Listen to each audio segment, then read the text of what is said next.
Hello and welcome to the first of this year's Effective Writing Center series of workshops. My name is Dan Gallagher. I'm director of the Effective Writing Center. Today's workshop is titled The Platinum Rule, How to Write for Any Audience, and is being presented by Michelle Bowman and David Taylor. Michelle Bowman is coordinator of the EWC's Writing Fellows Professor for UMUC, teaching Introduction to Professional Writing. She has a BS in psychology and a master's degree in distance education and e-learning. David Taylor is a senior advisor at the Effective Writing Center, where he has worked since 2004 as a database advisor and writing fellow. A Carnegie Fellow at the University of Mississippi, David received his doctoral degree in composition and rhetoric. To ask a question during the broadcast, please use the chat feature in YouTube right next to the viewing window. This workshops will be archived for future viewing in the Effective Writing Center's Google Plus community. And now let's begin tonight's workshop. David? Thank you, Dan. Thank you very much. And thanks to everyone who's joining us. Thanks for everyone who's watching the archive of this, our presentation tonight, The Platinum Rule, How to Write for Any Audience. Let's begin with this simple rule of communication. There are no rules. The audience rules. In other words, we have the best chance of successfully communicating when we shape what we say or write to fit our audience. Here's a simple example. Now, do you speak or write the same way to your best friend as you do to your boss? Probably not, especially if you want to remain gainfully employed. But this same principle applies to anyone we communicate with and to any form we communicate in. Adapting how we write or speak to achieve the best results, that's the primary rule of effective communication. Now, the title of this workshop comes from the work of Dr. Tony Alessandra. He's a nationally known speaker, communications consultant, and he actually coined the phrase, the Platinum Rule, which is an obvious reference to the golden rule, do unto others as you would have them do unto you. And that's been a great rule. It has done the world and people much good. However, there's a slight problem. Not everyone is the same, and in the business world especially, not everyone wants to be treated the same. So Dr. Alessandra used that observation to formulate what he calls the Platinum Rule. Treat others as they would like to be treated, or do unto others as they would like you to do unto them. Now, for the purposes of this workshop, we adapted the Platinum Rule to apply to communication. And by that, we mean both speaking and writing. And it is, as you see, communicate unto others as they wish to be communicated unto or with. In other words, it's that adaptation thing. Adapting your communication style to fit the other person, which, as we saw earlier with the best friend versus the boss, is something we do naturally and unconsciously hundreds of times a day. But Dr. Alessandra has taken this innate communication skill, this adaptation innateness, and turned it into a highly practical and effective technique. And next, Michelle is going to present some of the basics of Dr. Alessandra's work so that we can apply it in this workshop. Michelle? Thank you, David. After years of research, Dr. Alessandra devised 4 broad groups to categorize people in the workplace. Then he studied how best to communicate with each group. The 4 groups are the directive, the supportive, the reflective, and the emotive. Before we define each group in more detail, keep in mind that we possess some characteristics of them all, but one set of characteristics will be more dominant in us than others. Also keep in mind that each group has positive and negative traits when it comes to communicating. No one group is better or worse than the other, just different. Now for the definitions. The directive is a decisive person. Working with the directive, you can rest assured they are in control and will make the final decision when it comes time. Although subordinates might find the directive a bit cold and often unwilling to listen, others admire the results the directive gets and can count on this person to win when it comes to any challenge thrown their way. The supportive is a team player through and through, often serving as the surrogate adult in the room, the one willing to listen to all sides and help others work together with a minimum of conflict. As a result, the supportive is usually one of the most popular employees in the workplace because of the cohesiveness they provide through their personal relationships with others. The reflective is one of a kind, and they like it that way. The reflective prefers to work alone, slowly and methodically, but you can bet the job will get done with precision. When it comes to making decisions, the reflective can be counted on to painstakingly collect all available facts before proceeding with caution and assurance. The emotive is spontaneous in actions and decisions. The emotive definitely prefers being involved with others when it comes to carrying out work assignments because the emotive dislikes being alone. Although emotives can be dreamers with a tendency towards exaggeration, emotives convey their ideas with passion and persuasiveness. Other team members sometimes have difficulty keeping up with the emotive since they work quickly and sometimes jump from one activity to another. Dr. Alessandra advises that before you place someone in a category, make sure you have consciously observed them acting out these traits on more than one occasion. But once you have confidence that someone fits in one of the 4 categories, you're ready for the next step, being flex-able enough to apply the techniques of the Platinum Rule by adapting what you write or say to fit the person. Through his years of analysis and testing, Dr. Alessandra has produced some invaluable guides like this one that can help shape our writing and communication for best results. We have adapted these guides for this workshop and would like to share them with you. I'll now turn it over to David for a demonstration on how to use one of Dr. Alessandra's tables to revise a piece of writing to fit a specific communication style. David? Well, thank you very much, Michelle. I like your style. Now, you're looking at a table that provides you a clear roadmap to communicating effectively with the 4 basic types of personalities that Michelle just did such a great job describing. With this table, you can know their likes, their needs, their strengths and weaknesses, their work style. Most of all, you would know what's going to be the most effective tone to use, what content to stress, whether that's in writing, in person, or in a group. Now, let's see how applying the Platinum Rule might work for 2 of these types that you see up here, from the directive, supportive, reflective, and emotive. Now, based on the information that you see, we're going to do the directive first. Now, he's generally considered, or she, the hardest type to get along with and communicate with in the workplace. Now, based on the information in the first 2 boxes, you know that you're going to have to emphasize results, moving forward, winning, achieving. But according to strengths and weaknesses, you should also be as efficient as possible and always be able to show results. And finally, you have to acknowledge that this person is indeed the one in charge, the one with the power, the one who needs to be seen as always achieving. So let's take a look at the original email and see how well it fits. Oh my goodness, the length. Do you see what I see? For an email, especially an email to a directive, these are very long paragraphs. Not exactly what a directive would see as efficient use of his or her time when reading an email. Next, notice that the writer begins talking about himself. Yet, as Alexander tells us, the directive is most interested in what? Themselves, their power, their achievement. For an effective opening, the writer should find a way to talk about the directive. Finally, what in this email will provide positive results that will look like a win for the directive? You know that the primary motivation for a directive is achievement or is results, and it's not even addressed at all.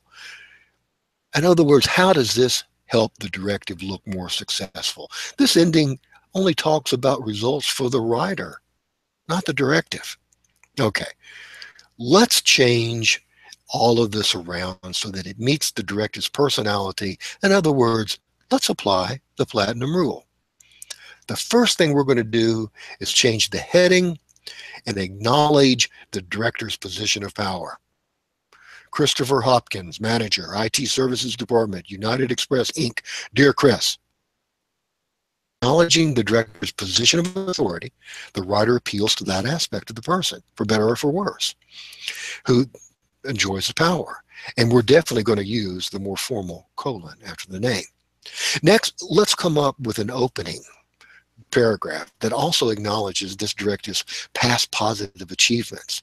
Let's also give it a subheading for efficiency. Background. Thanks to your leadership and the recognized excellence of our IT services department, I've been accepted into our company's Professional to Leader program. My first task is to conduct a 360-degree feedback learning experience that includes feedback from you, my manager, as well as peers and internal partners, customers. Now the director is paying attention. The director's past results and achievements, as well as position, have all been recognized and emphasized. The request, and again, we'll use a subheading for clarity and efficiency. Rating process. As one of my raters, you will receive an email from me and Hewitt on June 12th. It will contain a link to the assessment form. Because of your consistent emphasis on achieving excellence, I know I can count on you to help me identify my strengths and weaknesses. Again, you've made the request for a personal recommendation, keep in mind, as much about the directive as it is for the person making it. Why? Because we're following the platinum rule. Communicate unto others as they would like you to communicate unto them. Also notice that we've shortened sentences to make them more efficient. Now let's continue being efficient with another subheading. Deadline. Evaluators have until close of business on July 5th to complete the assessment form. Boom. Again, efficiency.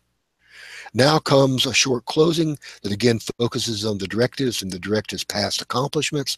Chris, thank you for your leadership, for helping me take this first step in the Professional Leader Program. I truly appreciate everything you've helped me achieve, sincerely.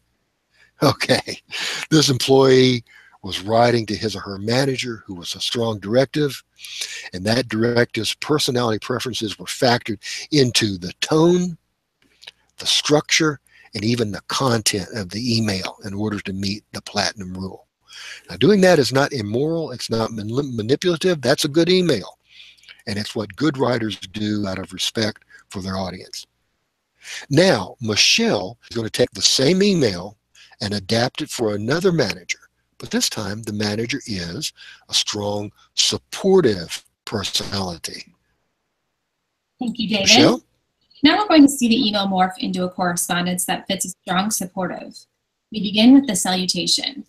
Dear Chris, the supportive's desire for the close personal relationships and a lateral leadership style means we should use an informal greeting, one that says, hey, we're all a part of the same team, and is followed by a comma, not a colon. Next, we're not going to use subheadings. The supportive is a people person, so our email will be similar to a friendly letter. Note the liberal use of exclamation points to convey enthusiasm, another important value of the supportive. Great news! I applied for the opportunity you mentioned at our last team huddle and have been accepted into the Professional to Leader program. This promises to be a unique learning experience that I look forward to undergoing and to sharing with the rest of the crew. Team huddle. Share with the rest of the crew. It would be impossible for this supportive personality manager to miss a loyal team player this employee is.